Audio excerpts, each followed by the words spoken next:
Kebijakan karantina setelah bepergian dari luar negeri wajib ditaati semua pihak. Masyarakat mendukung tindakan tegas pemerintah terhadap permainan karantina yang merupakan langkah screening awal mencegah COVID-19.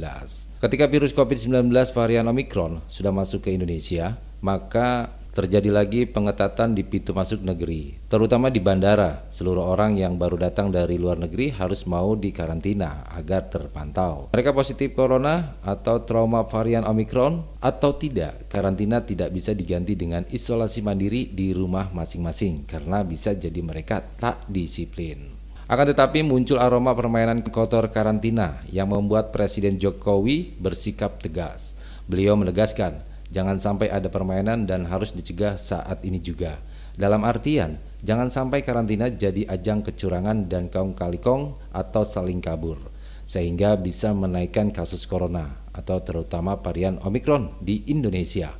Permainan kotor yang dilakukan oleh oknum mulai terkuak ketika ada salah satu selebgram berinisial R yang ternyata tidak dikarantina. Dan setelah tertangkap, ia mengaku menyogok salah satu penjaga di sana. Tentu saja R melanggar undang-undang karantina dan didenda jutaan rupiah, serta terancam hukuman kurungan. Sebagai selebgram, ia juga mendapat hukuman sosial berupa cemoohan dari banyak orang.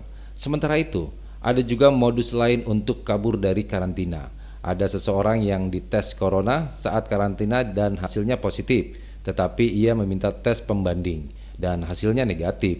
Ia dengan liciknya menunjukkan hasil tes negatif lalu dibolehkan pulang. Akan tetapi hasil tes selanjutnya ternyata positif. Sehingga untuk mencegah hal ini terjadi, tes harus dilakukan minimal 3 kali saat karantina.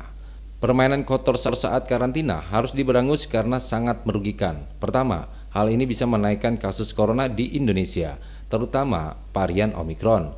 Penyebabnya, karena mayoritas pasien Omikron dari transmisi luar negeri. Mereka yang baru datang dari luar negeri jangan menyepelekan, karena varian ini tidak hanya ada di Afrika dan sekitarnya, tetapi sudah di seluruh dunia. Karantina wajib dilakukan karena bisa menekankan kasus corona di negeri ini. Saat semua orang tertib karantina, maka mereka jadi penyelamat karena mencegah terjadinya serangan corona gelombang ketiga di Indonesia. Jangan sampai gara-gara ada serangan lagi, maka ada lonjakan kasus dan malah pintu keluar dan masuk Indonesia ditutup total. Dan sungguh merugikan terutama di bidang ekonomi dan pariwisata.